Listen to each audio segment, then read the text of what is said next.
Hey everybody, welcome back. Sorry about the extra long. We actually went about an extra 5 seconds longer than we needed to.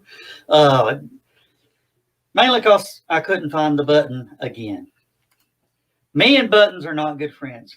Up next is Bobby Nash and the the Ben universe. Wrong group. Sorry, the Ben universe. The Ben Yes, universe. yes, that was mine. Yeah, Yeah. yeah. No, Oh, no A. yeah. Yeah, I didn't realize it would confuse people when I did it, but Ben Books is just—it's my initials, Bobby Edward Nash. That's Yeah. how I came up.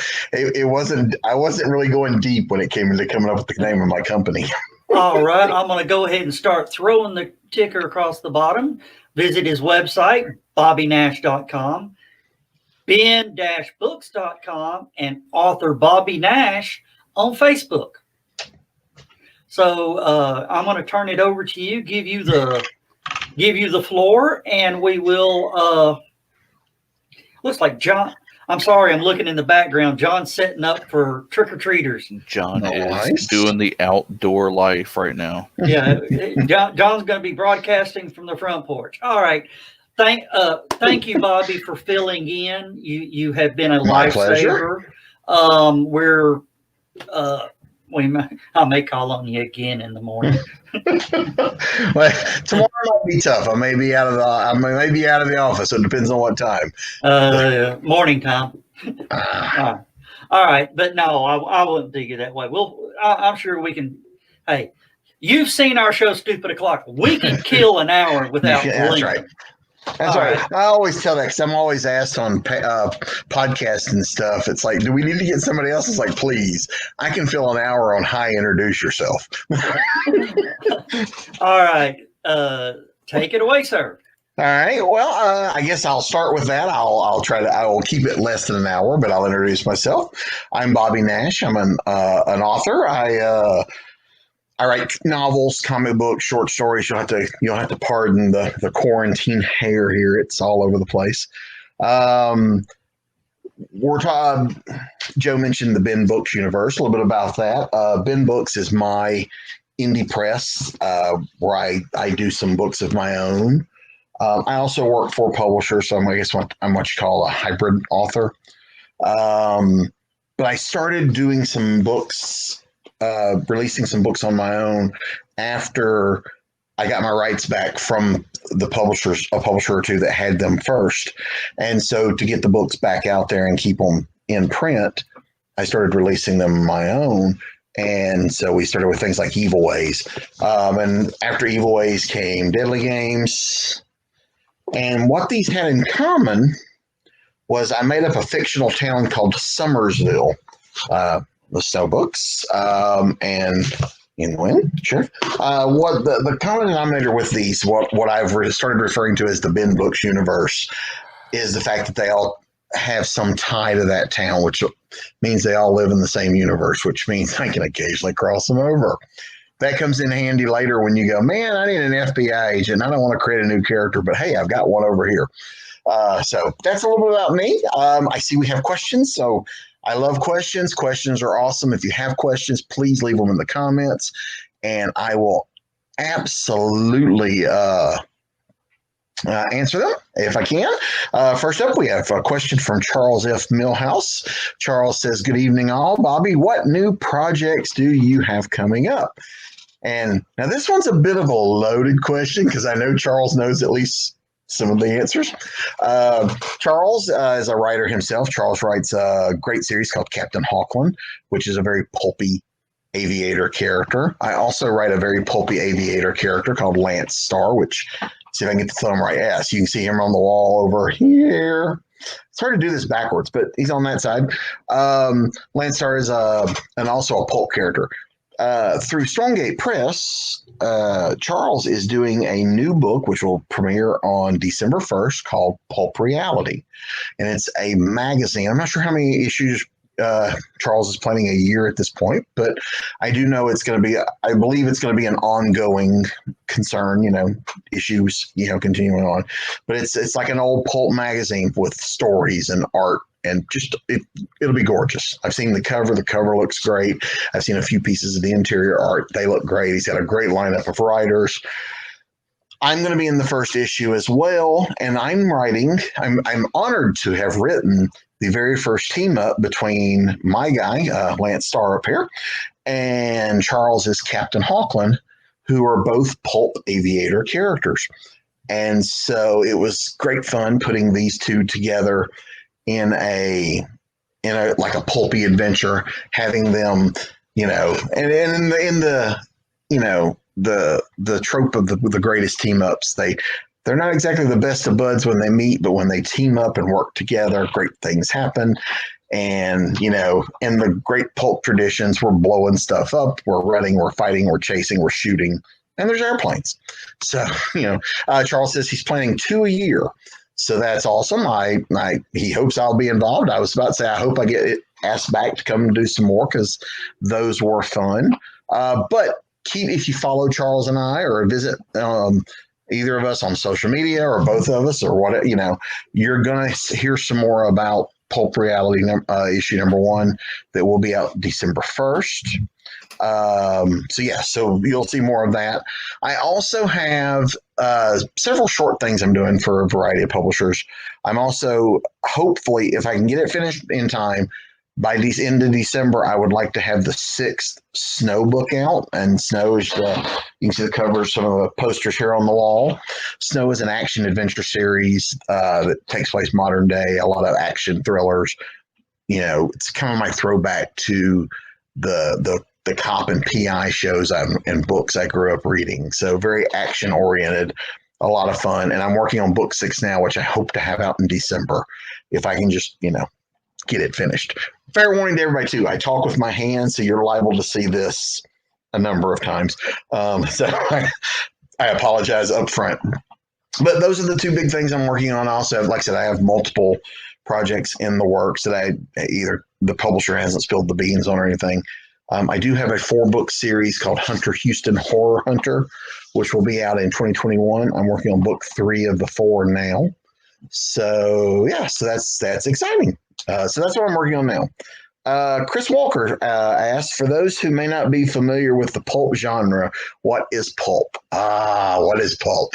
Any pulp writers been on we've been on a panel called "What is Pulp" a few times. Pulp is, and this will start a fist fight in some, at conventions. I've seen it almost come to blows, but pulp is the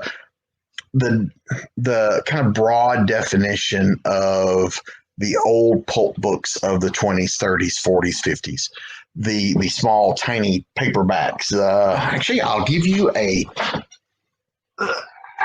we go. They happen to be within arm's reach. Things like the Avenger. I just reached over and grabbed some Avengers off. But these kind of small paperbacks, they also came in magazines as well, but small magazines, they were quick reads.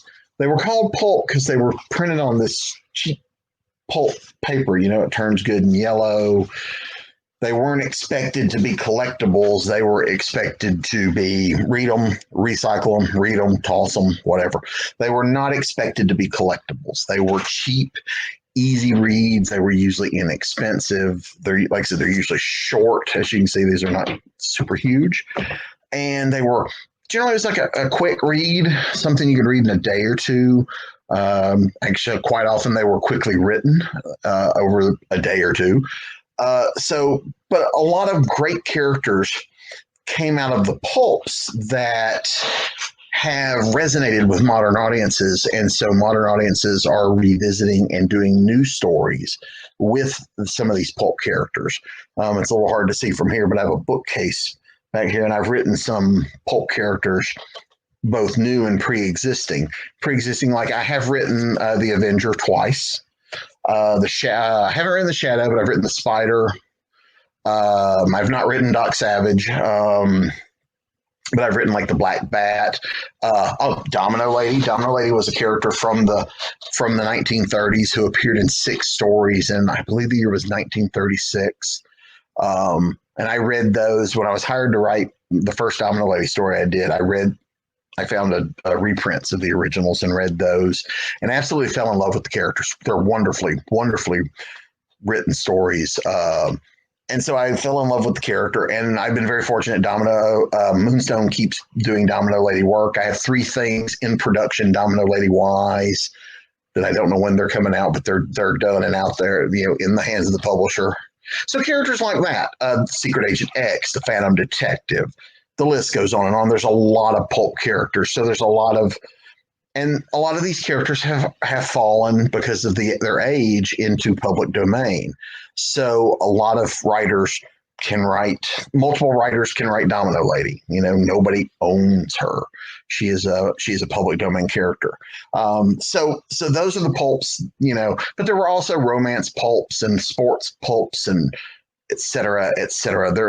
Pulp was not a genre so much as it was cheap paper, but these days, people, when they say pulp, a lot of times what they're talking about are these particular types of characters and types of storytelling, which is quick and easy and, gets it, it's not like fantasy, which you can read books that are this thick. That would be, pulp tends to move a lot faster, not as many side trips or character introspection, just get the story told. And there are a lot of people like myself and like Charles, who were mentioned earlier, doing new pulp characters like Captain Hawkland or Lance Starr. Barry Reese has a whole list of new pulp characters like Lazarus Gray or the Peregrine, and so different characters doing different things with new characters and old characters. So that's kind of my definition of pulp, I guess. And that was very windy, and there's a reason for that. It's because there's so many people have different thoughts of what it is. Let's see. What is the conflict that creates the fist fights you're speaking of? I've never actually seen it physically come to blows, but I've seen people get to the arguing to the point you expect them to.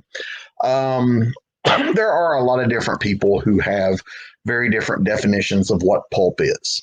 Some are more broad than others. And so sometimes people are, pulp was only in the heyday. Like they don't consider anything we're doing with the characters now to be pulp because pulp was only on the cheap paper.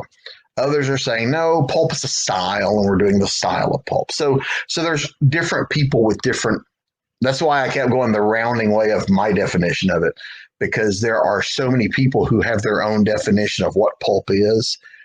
And some of them are not willing to be flexible and go, well, your definition works too. And so they argue. So I'm not much of an arguer. Actually, I did it once on a panel. There were some folks arguing, and I remember sitting up and it's like, to me, pulp is like porn. I can't explain it, but I know it when I see it. So, that's kind of how I look at the pulp stuff. But so any of the characters I do from the 30s, 40s, or 50s who appeared in pulp magazines, I do consider those pulp characters. I hope somewhere that answered the question. So, okay, let's see what else we got here. Robbie Scar wrote Diesel Punk. That is, yes, Diesel Punk is a genre. I admit I know very little about Diesel Punk. I've never written it. I have some friends that have. There's been a lot of stuff with punk added to it. I know, obviously, steampunk, Diesel Punk. I've also seen Diesel Funk, which I thought was interesting. A friend of mine pitched a book called Hooker Punk. So, I don't know I don't know if the book ever got off the ground, but I know that he pitched that at one point. But I admit I've not written anything in the punk genre, so I don't really know it that well. So, but any other questions? Come on, give me something good. So, well, while we're waiting on questions, I'll talk about the bin books a little bit. As I mentioned earlier, what these books have in common is this one fictional location is kind of an interconnected. Like Evil Ways took place there. Part of Deadly Games took place there. The guys in the Snow books that's where they're from. So a couple of them live there. The Sheriff Myers novels, he is the sheriff of the county. And so he's appeared in a few of the different books, but now he's got his own series. So I love playing with. I wish I'd have known up front I was going to reuse it, because when I created Summersville and the sheriff and the deputies and all this stuff, I had no plans to use it but once. I was going to use it in Evil Ways. We would never speak of it again. And I was very naive in those days of how, when I'm doing another book and I need another little tiny town, it's like, why should I create another fictional town? I've got one. And so I kept going back to the well, and I fleshed out this town and really, come to love the town. And it's part of the town I live in. It's part of a couple of other places. So in my head, there's a map. I have, it's all laid out so I can keep track of where things are and where things happen. And and playing with the politics of the area, growth, expansion, things like that. So it's been a lot of fun to play with the town. And so many years have passed since Evil Ways, and now it's fun to revisit the town now and seeing how much things have changed. So that's been a lot of fun, and I hope to continue doing that. And I've been very fortunate. I've gotten some good reviews about people feeling that the town feels real, which was very important to me, was that the town not be this very weird, just generic town. Oh, we have another question. Joe brought up, so you were implying the early pulp would be classified as so cheap and cheesy that the books would be better off turned back into pulp for new paper. Not necessarily. I'm implying it. They weren't necessarily cheesy. They were cheap because they were on cheap paper. Just like early comics were on really inexpensive paper. The pulp novels of old, and these are not the ones from the 30s here. These are I think this is the 60s or 70s, this particular book. But the paper is just that it's cheap paper. And it's pulp paper. That's really what it was. These were freshly pulped, cheap paper, like almost very similar to what you get your groceries in if you use paper bags. They were very cheap paper that it was not expected to last. These were not anything anyone expected anyone to collect. No one thought, oh yeah, these cheap pulp paperbacks, nobody's going to collect these. They're going to read them and go, recycle it or toss it or whatever. What they did expect was they expected the slicks, which were the glossy magazines, the higher priced magazines, that those would become the collectibles. Those are the things people wanted. These were pulp. A lot of pulp books were the things that you read where you were kind of embarrassed for people to see what you were reading, because, kind of like when I was a kid, if you read comics or you read sci-fi, you tried to keep that hidden, because if you didn't want to get picked on or made fun of in school, that kind of thing. And so, like Charles said there, and the one that just came up, pulp could be very sophisticated stories. And he's absolutely true. There are stories that came out of the pulps that resonated and still, are well received and well regarded today. And we're talking about guys now, like with names like Harlan Ellison, Ray Bradbury, or Lester Dent. Any of those guys. There's a whole lot of them. Robert E. Howard, Arthur Conan Doyle. These guys are writing that kind of stuff that was just, they turned it around quick. It got out quick. But they were very sophisticated stories, and that those stories resonated with people.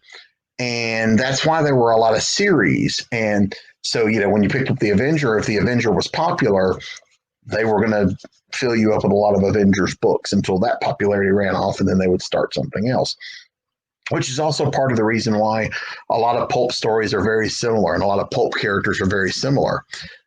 If character A is popular, the publisher hires 10 people to write stories with character A. By the third book, character A is not popular. So they say, okay, we're going to create character B. We've still got 10 stories, so we've only used 3. So we've got 7 inventory stories. Quick, change these characters from character A to character B. You got a new book. So there were, like I said, it was a very quick assembly, just get it done. A lot of times the writers were doing them because they're like, man, I got to pay my house payment. And they're like, great, I need a story by tomorrow. No problem. And they would write all night, turn in a story. They could pay their rent or they could buy groceries or whatever. So it's not that the writing was cheap. It's not that the writing was cheesy. It's just that the printing quality was cheap. And yes, they were dime novels, early penny dreadfuls. It's all this a very similar. Some historian is going to tell me I'm wrong, but yes, they're all very similar. They were considered disposable entertainment. You read them, you kept them in your pocket. They were often considered pocket books, because you could stuck them in your back pocket and read it people read them on the train or, whatever. So the pulp characters of that era, and a lot of those the characters and style resonated with audiences. And here, all these years later, people are still doing new stories, not only in that style, but also with the characters that were popular at the time. So yeah, Cole, Conan, yes, those I would definitely consider those to be pulpish characters. Domino Lady, she was in the pulps. Actually, she was part of the spicy pulps, which were considered the risque pulps of the day. Her original stories are pretty tame if you read them, but back then, just the fact that she alluded to the fact that she had sex and enjoyed it meant they were kept in the back behind usually wrapped in plastic or paper. Yeah, John Carter and Mars. Yeah, definitely. Definitely any of the Edgar Rice Burroughs stuff would definitely fall into the pulp category.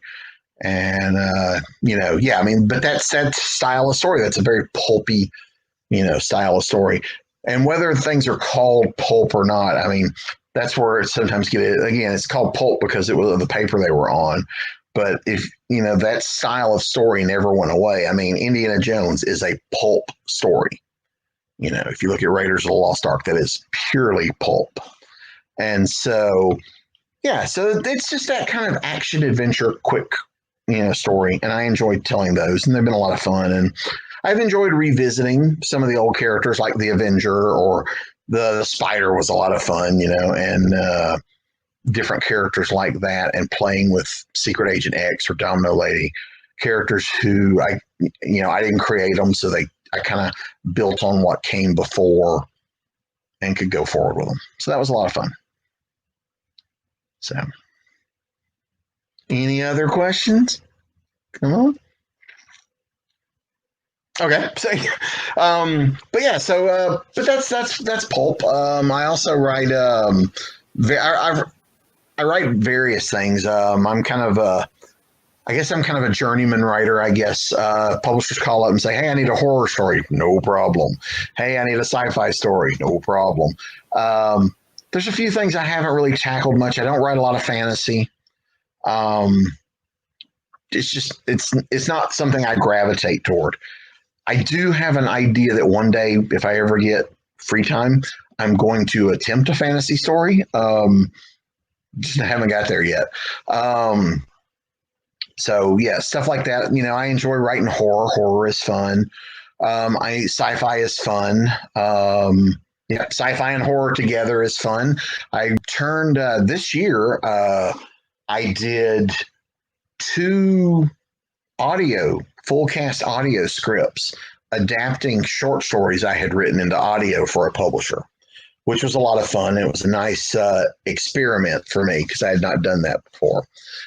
Susan asked, how do you keep track of all these different projects? What writing tech do you use?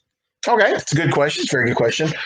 I keep a lot of it in my head, but I also, I don't know if it'll be too jarring if I move the computer, but I have, as you can see that, I have a whiteboard with a lot of stuff written on it. and my reminder to keep focused, as you probably saw on the wall there. So I do have a whiteboard with what's it's got open projects, what I need to do, so I can just quickly look up and go, what's next, and I can see on there what's still open that I need to do at a glance. In addition to that, on the computer, I have a to-do list. I have one in Word. I used to keep one in Excel, but it just became difficult moving that around. So I have one in Word. It's pretty easy, and I can keep track of when it's due, when it's done, because there are steps to all of these. I can finish writing something and it's done, and I've sent it off to the publisher, but there's still edits that'll come back. So even though it's done, I'll still have to touch it again when edits come in. I'll still have to touch it again when galley proofs come in. And for those who don't know, galley proofs are after it's gone through editing and the publisher is ready to send this book to the printer. They're ready to go to press. Galley proof is when they send you a PDF of the finished book for the one last look over. Did we have a typo that we missed? Did the formatting fail? Because sometimes that happens. And so it's your last chance to look at it and go, whoa, wait, this is wrong. This is not editing. This is not going, man, I could have written this differently. Let me change it. And it's more like, oh, I misspelled the, because I do that all the time.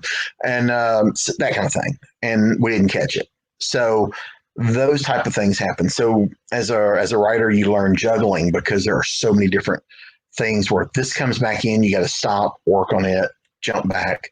So having that list of what needs to be done along with what the deadlines are is very important, because you know what to work on. Because the big difference between, because this is my career, this is what I do for a living, the big difference between when I wrote for fun and not that I don't have fun writing now, but when I just wrote for fun versus writing as my job. Writing for fun means you work on the project you feel like working on when you feel like working on it. When it's your job, you may feel like working on project B, but project A is due. So you end up working on project A, not project B. So you really have to learn to juggle. I have various projects in various states. Some are being plotted, some are being written, some are being edited, etc. So, and sometimes because of the way I work, I can write on one in the morning, go to another project in the evening. So I can do back and forth like that. So using those, I keep Microsoft Word is what I use. I don't use anything fancy. I keep my plots right under the script, the manuscript, and just keep tabs with things on the wall in that way. I hope that answered that question. TD asks, how would you recommend someone enter the Nouveau pulp market? Actually, that's really, really an easy one. There are quite a number of new pulp publishers. We mentioned Charles Millhouse, who is here, who was in the audience. I'm assuming he's still here. He might be. Charles has Stormgate Press. I do know that when he was putting up, he put out a call for submissions for Pulp Reality #1. I'm assuming that'll happen for Pulp Reality #2. Pro Se Press is always looking for people. Airship 27 is always looking for people.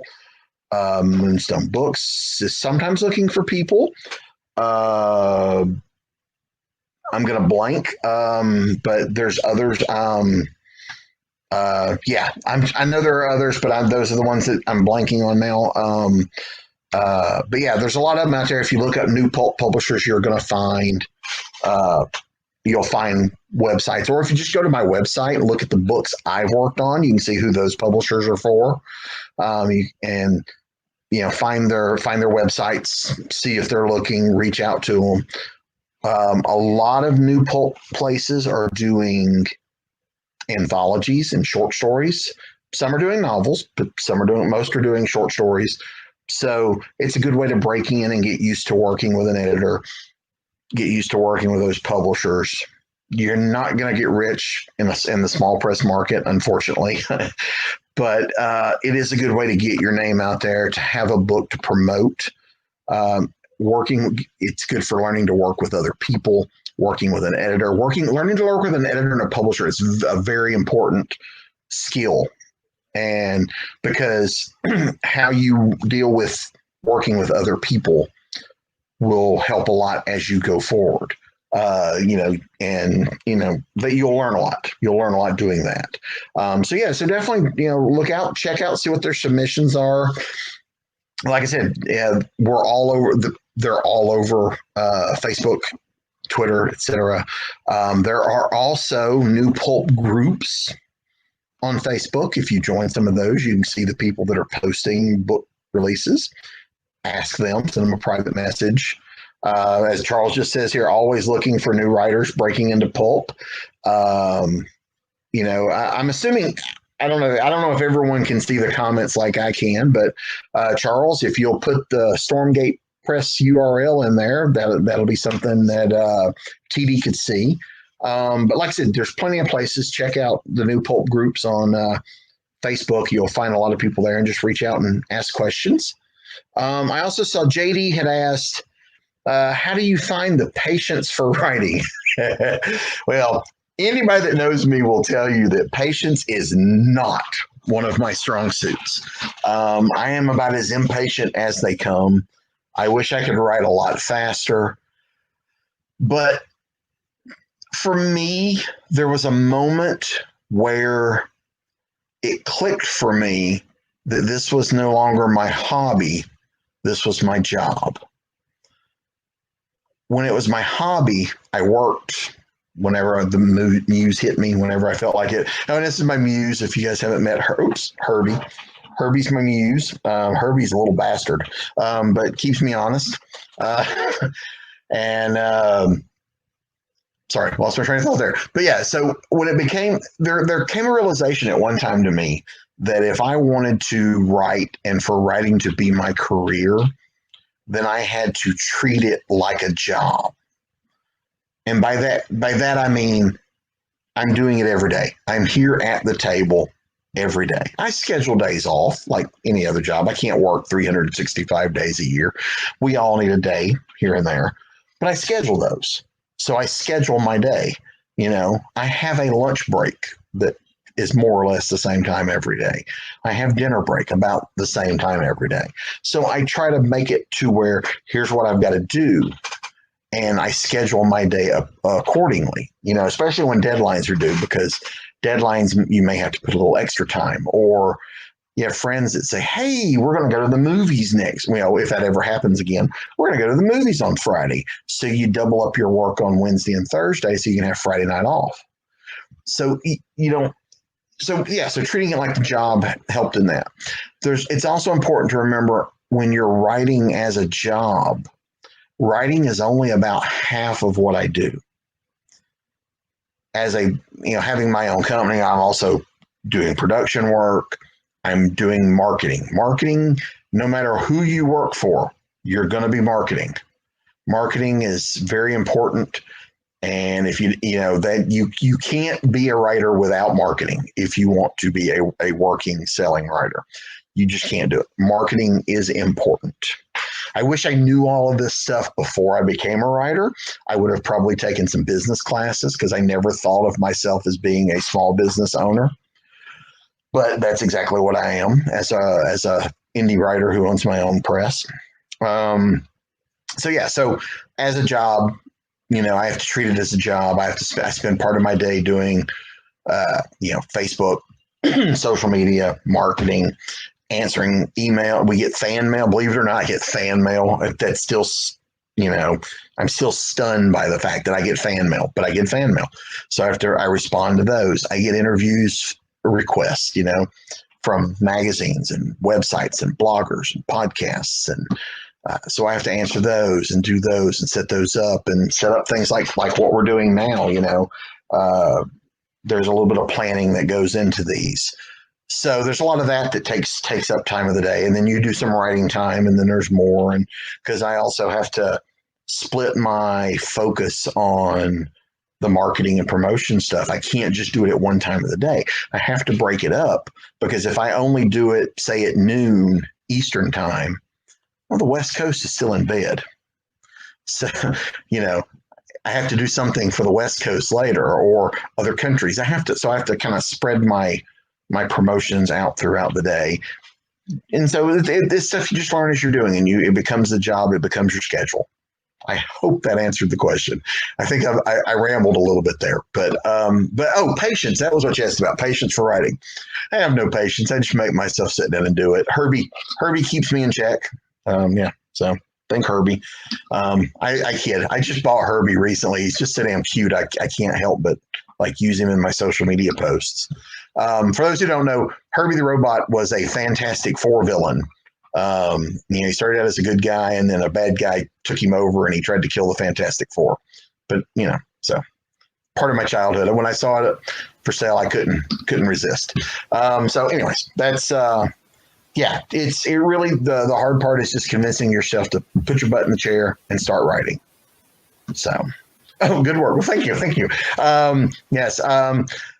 Like I said, it's one of those things, and I don't remember what made that click. I don't remember if someone said something or what it was, but something just in my head one day clicked, and it's because it's been so long ago that if it's a job, oh my God, it's a job, and it was even harder when I had a day job and did this too.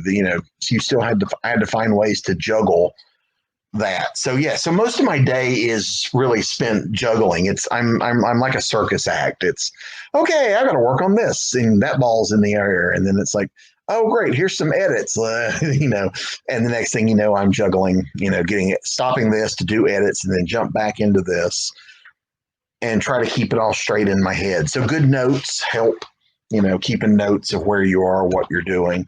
When you get an idea, never, ever, ever go, I'll remember it, because you won't. Write it down, jot down notes. Before cell phones were, as common as they are now, yes, I'm old. Before cell phones were common, I used to come home from my day job with a pocket full of ripped pieces of paper with notes jotted on them. Because, every time I'd think of something, I'd just scribble it down. Now, with technology being what it is, I'm emailing myself constantly. Sometimes it's ideas, sometimes it's notes.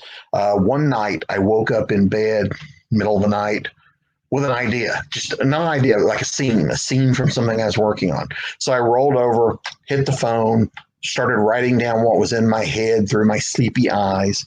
And then when I got up the next morning, realized I'd written 600 words laying in bed that I just copied and dropped into my manuscript, and then fixed them, because there were a lot of typos, because, when you're sleepy, you make typos, but you more so than you do when you're awake. And so there's a lot of things there I can do to kind of keep me going, keep me focused. Keeping me focused is the key. And that's kind of what Herbie's here for, is to keep me focused, because I can, like so many other creative people, I suffer from the, pretty shiny thing, and, off you go that way, or squirrel, So that's, I need focus, and it's not easy, but I try. So I've made a toy, keep me focused. I'm really, not all upstairs, probably correct, but the toy helps. Charles put in the stormgatepress.com is the link. It's in the comments for those who could see it. There you go. Like I said, check out any of the new pulp groups on Facebook. There's quite a number of them. Most of the publishers have their own pages as well. You can see what they do. I would certainly say do a little research, find out not only who's doing what, who's looking for stuff, but find out what kind of characters they're doing or what kind of books they're doing. Because not all are doing the same type of thing. Some are a little more broader in scope of what pulp is than others. Some have specific types of, we've got to do it, some are like, we've got to write it the way they were written in the 30s. Others are like, we're just kind of doing the style, but you still write it the way you do. Like, I don't write like they wrote in the 30s. I can tell the kind of story they told in the 30s, but it's still written the way I write. So different publishers kind of have different tacks on how they do things. But, certainly reach out to them. You'll see other writers. You'll see writers that are on those groups. Hit them up with a PM and just say, hey, can I ask you a question about this publisher? And you can learn really good things. I'm very happy being part of the new pulp movement. I don't know why I did that. That's what people keep calling this, the new pulp movement. And I've discovered a lot of these writers and creators are very helpful, very wonderful people who will answer your questions. I will answer your questions. If you don't want to ask them here, follow me on Facebook, shoot me a message. I will answer it. So we try to, there is a helpfulness in this niche industry, and new pulp is a very niche industry. We are a small corner of publishing, of indie publishing to boot. And so, but yeah, so there's a lot of wonderful, creative, talented people who will answer your questions and, help you out. So I hope that answered that. Man, I'm so sorry. I'm rambling like crazy. Actually, I got a question for you. Shoot. I'm out in the ethos.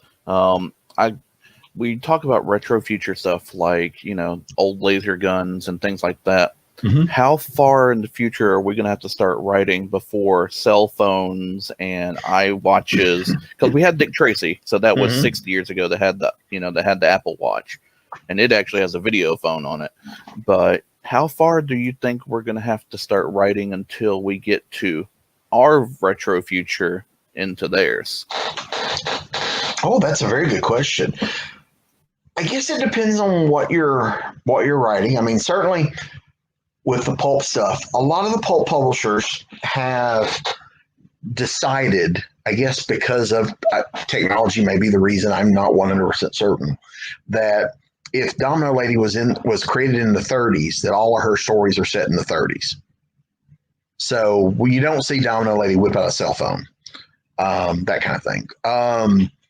I did actually do a story for a publisher, hasn't come out yet, probably next year, where they were, the premise was take an existing pulp character and reinvent them in the modern day.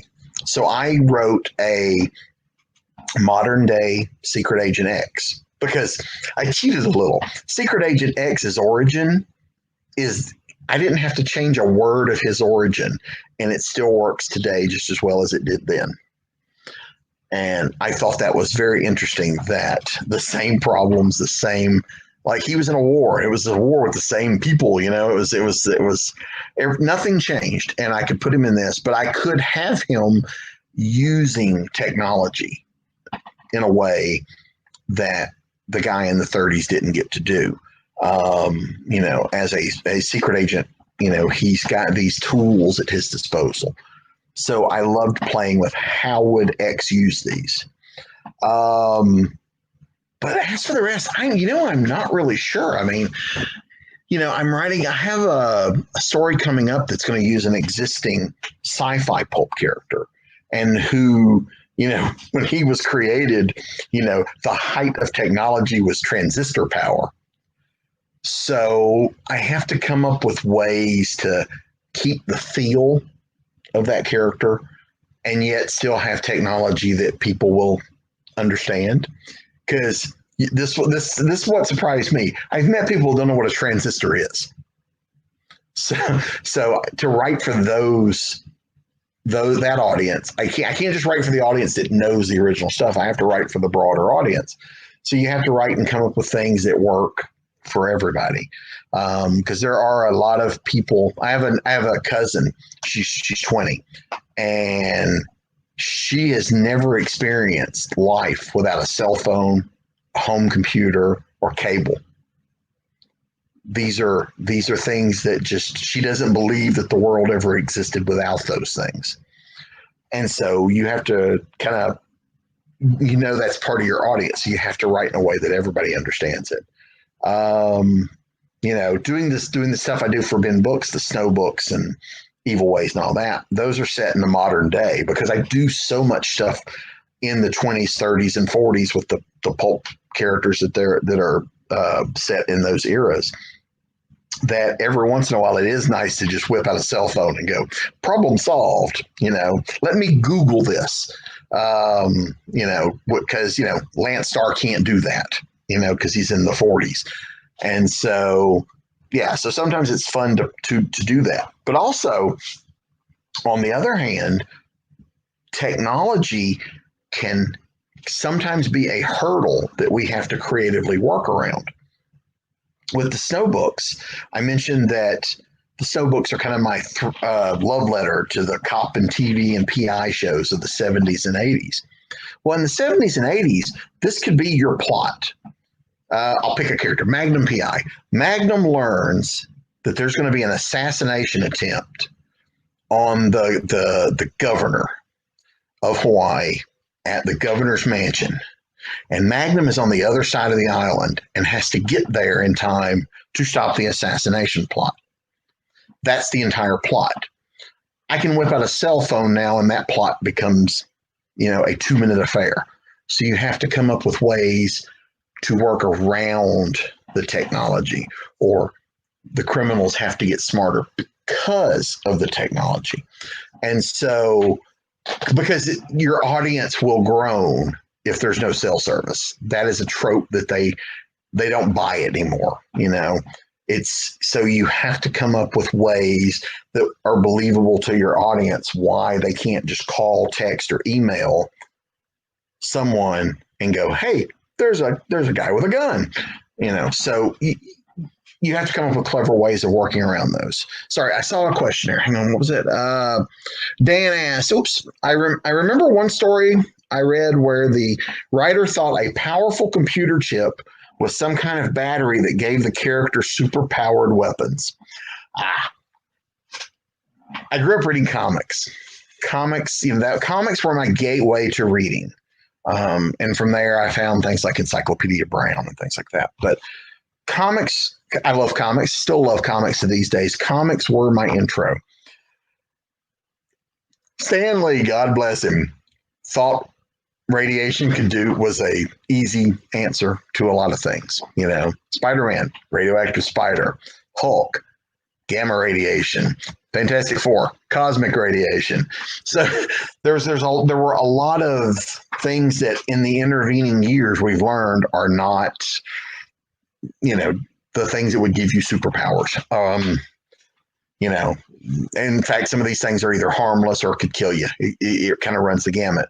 But not only those, but a lot of superhero origins were very simplistic, and not very scientifically oriented. It was just, and a lot of it's a sign of the times. And that's still a case.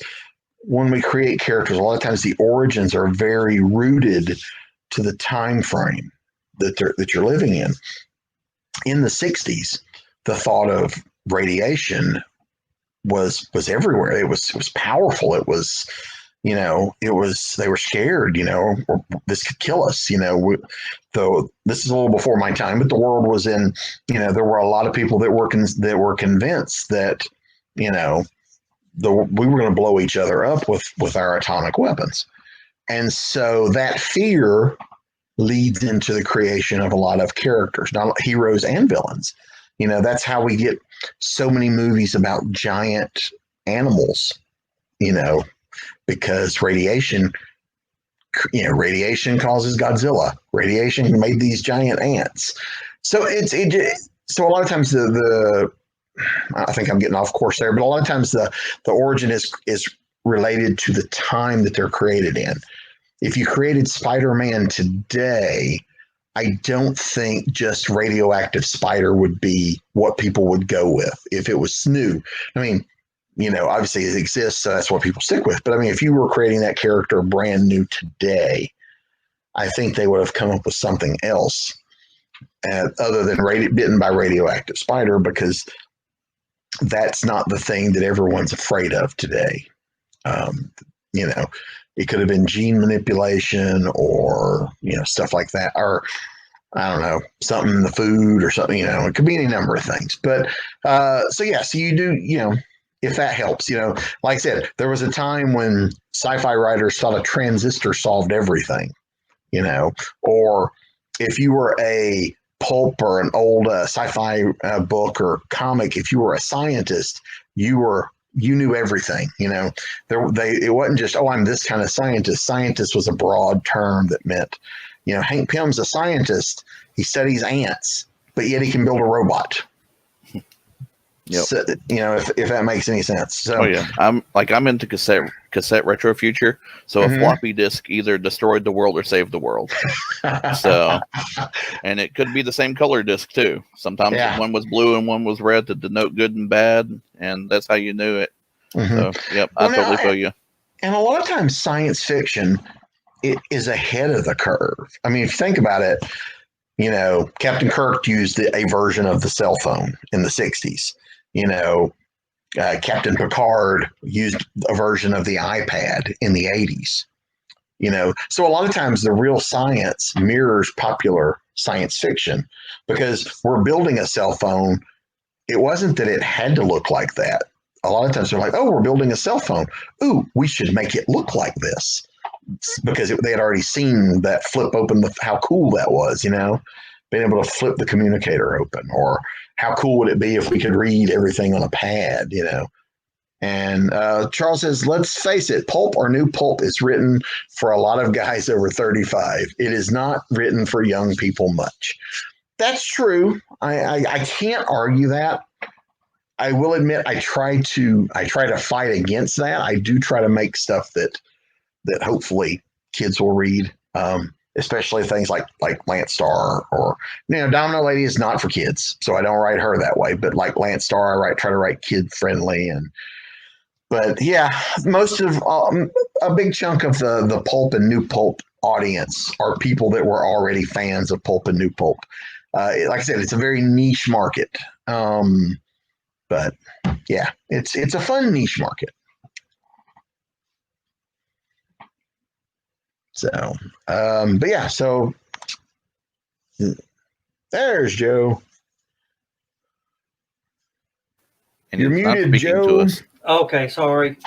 At least StreamYard has added a new feature that I've just started noticing. If you start talking with your mic muted, it pops up on the screen. Mic muted. But yeah, we're getting down to, under 5 minutes to the end. Plug books. Plug books. Okay. As has been around crawling under the thing, you can find me at bobbynash.com. There are write-ups and links to everything I've ever done. In addition to being a writer, I also do some art and some acting, and all that's on there as well. ben-books.com is where my Ben Books books are. Ben Books book, yeah. And that's, the stuff that I do myself. I publish it myself. Those links are also on bobbynash.com, but here they are in just one standardized place. The Snow Books, which have been fairly popular, as you can see. Snow Books have their own website. It's abrahamsnow.com. I'm also on Facebook at author Bobby Nash. I'm on Twitter at Bobby Nash, and I'm on Instagram at Bobby Nash Writes. I also have a store. If you go through bobbynash.com, on the left-hand side, there's a store. You can buy autographed books directly from me at cover price, no markup. I don't even charge for the autograph. I figure I'm defacing your book. That's and if you buy something from me, I wish I had one handy, but I don't. If you buy something from me, I will scribble a free doodle on the envelope or box that I send it to you in. So you get a free piece of art for whatever that's worth. A free piece of art with every purchase. With every purchase. So the ladies at the post office get a big kick out of it every time I go to ship off stuff because they're curious to see what I've drawn this time. All right. I'm trying to contact my next guest, tell them we're ready to come on. Well, this has been a lot of fun. Thank you so much for having me. I've had a wonderful time. I'm glad we could get together and do this, virtually since we couldn't do it in person. I appreciate it because it's, Of course, one of the plus sides is I get to be loved by my little one here, which I can't bring to the convention. Yeah. One of the best things about, and I've done quite a number of virtual things like this in the last 2 months, especially. You get kind of the best of being part of being at a con. I mean, I miss the interactions and being there with people, but I mean, we at least get to do panels and talk to people and all that. And the bonus is I get to sleep in my own bed, and I don't have to get up quite so early as I do at a con. Yeah. Well, I'm going to tell you, running a virtual convention, I woke up in the floor because I needed to stay close to monitor what was going on. Yeah. So, and it's not really a convention until somebody wakes up in the floor. Yeah. Well, let me ask you this before we go real quick. Yep. Just a quick question for you. Having done this now that you're in day 2 of the convention, would you do it again? Not before May. Well, no. I mean, just like if next year, God forbid, year we can't do this in person, would you do this again? Yes. And it would be better. Yeah, because I actually enjoy this. Now, I'm not saying I don't want the cons to come back because like I said, I miss being around people and I miss the interaction and all of that. But as an addition to, I still love these. I love being able to do things, and I know others are because I've had conversations with other creators. We're looking at ways how we can adapt this format to, like, I'm considering a virtual book launch. I know Charles Millhouse and I and Brian K. Morris are talking about as part of promoting Pulp Reality #1, we're going to get out and do some virtual podcasts and virtual shows to promote the book. So we're looking at ways to get out there and use this format in addition to what we were already doing. And I think it's wonderful. All right. Well, I thank you. We're going to make our sponsors happy. And I see Mr. Anderson is backstage. We're going to have to pay a couple bills real quick. All and right. then bye, everybody. Thank you so much, Bobby. We will see you. My pleasure. I guess we'll see you on the, let's say we'll see. We're not going to say we see you on the flip side because that's somebody else's trademark. We'll see you next time.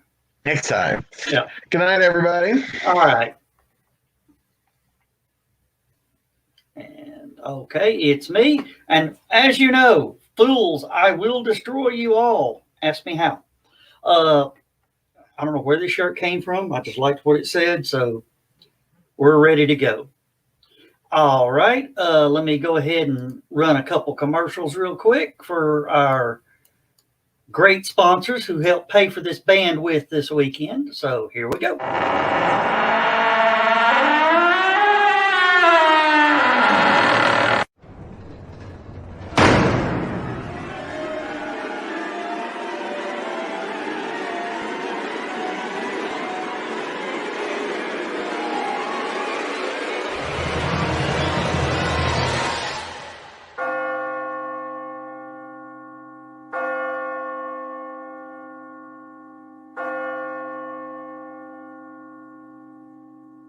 Hey guys, it's Angel with Immortal Impressions doing the virtual thing for HallowCon 2020. Y'all can visit us at For Immortal Impressions on Facebook. Send us a private message. We can handle all of your ceramic, sewing, 3D printing, masks, costumes, and all the other goodies that we have, and we'll be glad to take care of you. Y'all have a good con and a good year.